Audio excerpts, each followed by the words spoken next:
అది నేనే, ఇది నేనే అని పాట ఉంది కదా, అలాగా ఏది ముట్టుకున్నా నేనే నేనే నేనే. ఈ క్రాప్ సరిగా చేయలేకపోతున్నాడు, ఏఐ తీసుకొస్తారంట, ఆర్టిఫిషియల్ ఇంటెలిజెన్స్ వ్యవసాయానికి తీసుకొస్తారంట. ఆ చెట్టు కింద రచ్చబండ దగ్గర కూర్చుని రైతులతో చెప్తాడు ఆయన, మీరందరూ ఫోన్లో చూసుకోండి, మీకు డబ్బులు పడిన మెసేజ్ వచ్చిందా లేదా, నేనే చేశాను ఇది టెక్నాలజీ వాడి అని చెప్తున్నాడు. ఒక పక్కన 100 మంది రైతులు మీరు వచ్చిన ఈ 18 నెలల కాలంలో ఆత్మహత్యలు చేసుకుంటే ఒక్కడికి సాయం చేశారా? ఒక్కడికి, ఒక్క రైతు కుటుంబానికి డబ్బులు ఇచ్చి ఆదుకున్నారా? ఇవాళ ఫీడ్ ధర తగ్గించామంటున్నారు, డిస్కౌంట్ ఇప్పించామంటున్నారు. ఏ ఒక్క రైతునైనా గతానికన్నా ఇప్పుడు రొయ్యల మేత చౌక అయ్యింది, ఈ రాష్ట్రంలో చౌకగా దొరుకుతుందని ఒక్క రైతుతో, అది మీ తెలుగుదేశం పార్టీకి సంబంధించిన రైతులైనా పర్లేదు, చెప్పించండి. సీఎం యాప్ అని continuous monitoring of agriculture progress and process అని ఒక యాప్ని ఆ రోజుల్లో గౌరవనీయులు జగన్మోహన్ రెడ్డి గారు ముఖ్యమంత్రిగా ఉన్నప్పుడు ఈ రాష్ట్రంలో అమలు చేశాం. మార్కెటింగ్ని 24/7 పర్యవేక్షించడానికి ఆయన సూచనలతో సలహాలతో ఆ రోజు యాప్ని ఇంప్లిమెంట్ చేయడం జరిగింది. అప్పుడు నేను వ్యవసాయానికి మార్కెటింగ్ మంత్రిగా కూడా ఉన్నా. ఇప్పుడు ఆయన కొత్తగా ఏదో యాప్ తీసుకొస్తున్నామని చెప్తున్నారు. ఒకసారి రైతు భరోసా కేంద్రానికి వెళ్ళి చూడండి. ఈ దేశంలో ఉన్న అన్ని రాష్ట్రాలు, ఈ దేశంలో ఉన్న నీతి ఆయోగ్తో సహా అద్భుతమైన ప్రయోగం ఇదని చెప్పింది. దీన్ని అన్ని చోట్ల ఇంప్లిమెంట్ చేయాలని చెప్పారు. మీరు ఉద్దేశపూర్వకంగా జగన్ గారికి పేరు వస్తుందని వాటిని పడుకోబెట్టి వాటి ఫంక్షనింగ్ని దెబ్బతీసి వాటి విలువను తగ్గించాలని ప్రయత్నం చేస్తూ గ్రోమోర్ను పొగుడుతున్నారు. అందుకే నేను చెప్తున్నా, మీరు విత్తనాలకెళ్ళి మీ ప్రభుత్వం పెద్ద మోళి, రైతులకు సంబంధించి మీరు చేసేదంతా మోళి. ఏ పంటకైనా గిట్టుబాటు ధర వచ్చే పరిస్థితి ఉంది ఈ రాష్ట్రంలో. మీరు ఇంటర్వ్యూన్ అయ్యానే అన్నారు, ఏది ఎక్కడ ఇంటర్వ్యూన్ అయ్యారు? పట్టి దండం పెట్టేవాడిని మీరు పట్టించుకోకపోతే ఈ రాష్ట్రం ఏమైపోతుంది? ఆ తర్వాత వచ్చిన ప్రతి ప్రభుత్వం ఎంతో కొంత దాన్ని ప్రోత్సహించింది. ఇవాళ వరల్డ్ క్లాస్ కాఫీగా తయారైంది, మీరు మార్కెట్ చేశారు, మిగతా వాళ్ళు చేసుకోలేరు, అంతే తేడా.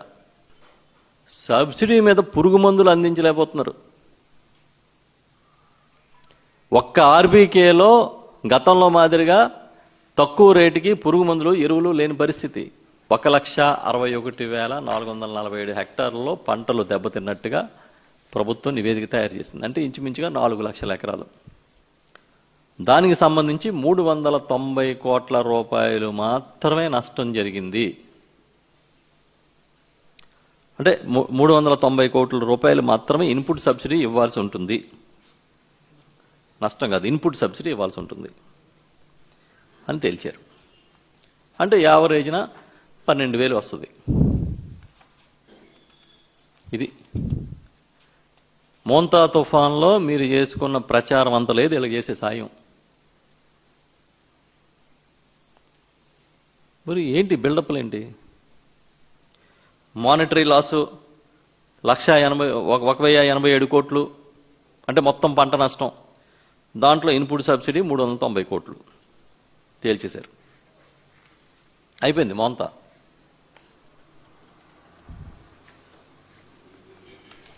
ఇవన్నీ చూస్తూ ఉంటే ఏమనిపిస్తుంది అంటే 390 కోట్లలో మొత్తం టోటల్ ఎంతమంది ఫార్మర్స్కి అంటే 3,26,000 మంది రైతులకి 330 కోట్లు సాయం. ఇది కాకుండా చిన్న సన్నకారుకి ఇంకొక 59,53 లక్షలు స్టేట్ నామ్స్ ప్రకారం. సెంట్రల్ నామ్స్ ప్రకారం అయితే అది ఇంకా తక్కువ అంట. సెంట్రల్ నామ్స్ ప్రకారం అయితే 255.51 కోట్లే. సెంట్రల్ నామ్స్ ప్రకారం చిన్న సన్నకారు రైతులకి 39 కోట్లుని. దీనికన్నా దారుణం ఏంటంటే ఉచిత పంటల బీమా అనేది ఒక ప్రతిష్టాత్మక కార్యక్రమంగా ఆ రోజు జగన్మోహన్ రెడ్డి గారు అమలు చేసి రూపాయి ప్రీమియం కట్టకుండా రైతులకి ఈ క్రాపే ఆధారంగా ఉచిత పంటల బీమాని ఇస్తే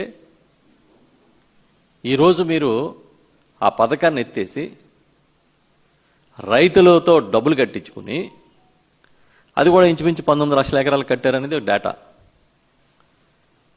ఇప్పుడు ఏమైంది? మీ స్టేట్ కట్టాల్సిన ప్రీమియం పోర్షన్ కట్టలేదని అంటున్నారు. ఎంత నిర్లక్ష్యం!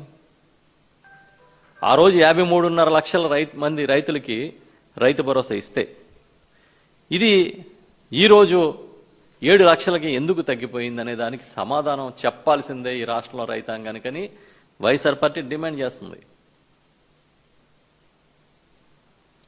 ఎన్నికల ముందు విపరీతమైన హామీలు ఇచ్చి ఏరు దాటాక తెప్ప తగలేసినట్టుగా మొత్తం తగలేసేస్తామంటే అడిగేవాడు ఒకడు ఉంటాడు. ఈ రాష్ట్రంలో వైఎస్ఆర్ పార్టీ ఉంది ప్రశ్నించడానికి.